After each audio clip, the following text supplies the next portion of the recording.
신일교회 성도 여러분, 12월 27일 새벽 만나입니다. 진한 추운 겨울입니다.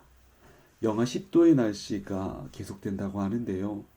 따뜻하게 꽁꽁 싸매시고 미끄러지지 않도록 주의하시는 오늘이 되시기를 바랍니다. 오늘 우리가 나눌 하나님의 말씀은 디모데후서 3장 13절에서 17절의 말씀입니다. 본문의 말씀을 제가 읽도록 하겠습니다. 악한 사람들과 속이는 자들은 더욱 악하여져서 속이기도 하고 속기도 하나니, 그러나 너는 배우고 확신한 일에 거하라. 너는 내가 누구에게서 배운 것을 알며 또 어려서부터 성경을 알았나니, 성경은 능히 너로 하여금 그리스도 예수 안에 있는 믿음으로 말미암아 구원에 이르는 지혜가 있게 하느니라. 모든 성경은 하나님의 감동으로 된 것으로 교훈과 책망과 바르게 함과 의로 교육하기에 유익하니, 이는 하나님의 사람으로 온전하게 하며 모든 선한 일을 행할 능력을 갖추게 하려 함이라. 아멘. 바울은 앞선 말씀에서 여러 지역을 다니며 주님의 말씀을 전했지만 많은 고난이 있었다고 우리에게 말해 주었습니다. 그러나 우리 하나님께서는 고난을 고난으로 끝맺지 않으시고 하나님의 은혜와 능력으로 바울을 건져 주셨습니다. 바울이 말하는 건져 주셨다라는 표현은 복음을 전하며 악한 자들에게서 받는 여러 고난, 고통을 우리 하나님께서 사라지게 하셨다, 악한 자들을 사라지게 하셨다라는 뜻이 아닙니다. 그것들을 바라보는 바울의 시각을 변하게 해주신 것입니다. 즉, 우리 주님께서 고난을 바라보는 사람의 가치관을 변화시켰다는 것입니다. 바울은 디모데가 그리스도의 본을 받고 또한 스승으로서 자신을 따라 악한 자들을 분별하며 당대하게 복음을 전하기를 원했습니다. 그래서 오늘 본문의 말씀에서 늘 말씀 가운데 거할 것을 디모데에게 말하고 있는 것이죠.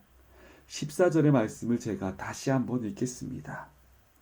그러나 너는 배우고 확신한 일에 거하라. 너는 내가 누구에게서 배운 것을 알며.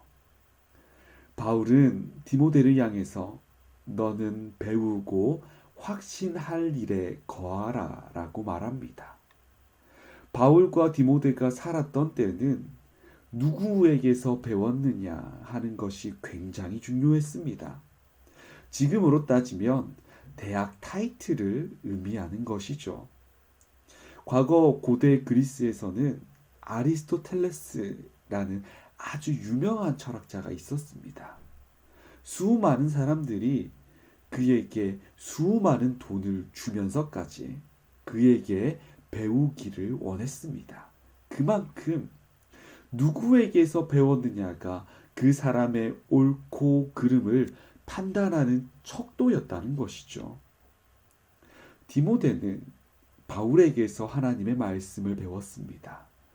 바울은 그 시대에 복음을 가장 잘 알고 가장 잘 가르치던 사람이었습니다.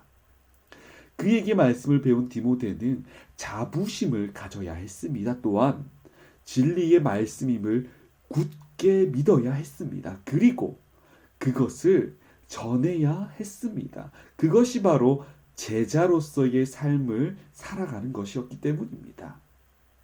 이러한 것들이 바로 배운 것에 거하는 삶입니다. 바울은 이전의 말씀에서 악한 자들이 있고 그 악한 사람들이 복음 전하는 나를 박해했으나 하나님께서 나를 건지셨다라고 말했습니다. 그러고 난 다음 디모데에게 너가 배우고 확신한 일, 즉 복음에 거하라는 말을 하고 있습니다. 왜 이런 순서로 디모데에게 이야기한 것일까요? 그것도 3장 끝에 말입니다. 그 이유는 앞에서 이야기한 거짓 교사들을 분별하는 지혜, 거짓 교사들의 관계에 속지 않는 지혜, 그들을 바른 길로 인도할 교훈, 이 땅에서 하나님의 사람으로 살아갈 디모데를 더욱 온전하게 만들고 선한 일을 행할 능력이 이 말씀 속에 있기 때문입니다. 이 말을 요약하자면 이 말씀에, 성경에 하나님의 지혜, 하나님의 능력이 있다는 것입니다. 바울은 디모데가 이를 확실히 알기를 바랬습니다. 하나님의 능력에 힘입어 하나님의 지혜를 가지고 복음을 전하는 일에 힘쓰며 말세를 살아가며 거짓 교사들에게 흔들리지 않기를 원했습니다. 무엇으로 말입니까? 이 성경으로 말입니다.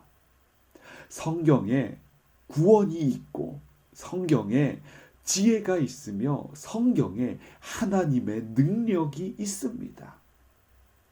디모데는 바울에게서 배운 그 하나님의 진리, 하나님의 말씀을 똑바로 알고 이해하며 그것들을 전해야 했습니다. 그것이 바로 디모데가 참된 일꾼으로 이 땅을 살아가며 행해야 할 일이었던 것입니다. 신일교회 성도 여러분, 우리가 말씀을 보고 듣고 하는 것은 결코 헛된 일이 아닙니다. 이 말씀은 우리가 주님 앞에 우리의 동기를 선하게 하고 우리를 구원으로 이끌어가며 바른 판단을 내리게 합니다. 이렇게 살아가는 게 세상 사람들 눈으로 봤을 때는 지는 것처럼 보이겠지만 결코 지는 것이 아닙니다. 왜 그렇습니까?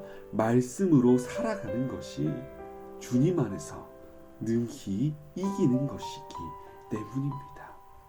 신일교회 성도 여러분, 우리가 이것을 기억하며 오늘 하루 말씀 가운데 바르게 이겨나가시는 복된 하루가 되시기를 주님의 이름으로 축복합니다. 기도하겠습니다. 모든 성경은 하나님의 감동으로 된 것으로 교훈과 책망과 바르게 함과 의로 교육하기에 유익하니 이는 하나님의 사람으로 온전하게 하며 모든 선한 일을 행할 능력을 갖추게 하려 함이라. 사랑의 하나님, 우리가 오늘 말씀을 다시 읽었습니다. 하나님의 말씀은 주님의 감동으로 된 것이기에 우리를 온전하게 합니다. 우리를 이 땅 가운데에서 이기게 합니다. 주님, 우리가 이것을 알고 말씀에 의지해서 하루를 살아갈 수 있도록 하여 주시옵소서. 세상의 많은 것들이 우리를 공격하지만 우리는 결코 흔들릴 수가 없습니다. 왜냐하면 우리는 주님의 말씀을 알고 그 안에 거하기 때문입니다. 우리가 늘 주님 말씀 안에 거하게 하여 주시옵소서. 말씀에 의지해서 세상의 것들을 이기며 주님의 승리를 이 땅 가운데 나타내게 하여 주시옵소서. 죄를 피할 지혜를 주시고 죄에 대해서 담대하게 거절할 수 있는 용기를 허락하여 주시옵소서. 그렇게 되기를 원합니다. 우리가 이야기하는 것에서 주님의 말씀이 드러나게 하시고 우리가 행동하는 것에서 주님의 말씀이 드러나게 하여 주시옵소서. 사랑합니다. 하나님, 오늘도 이끌어 주실 것을 바라며 이 모든 말씀, 우리에게 말씀으로 와주신 예수 그리스도의 이름으로 기도합니다. 아멘.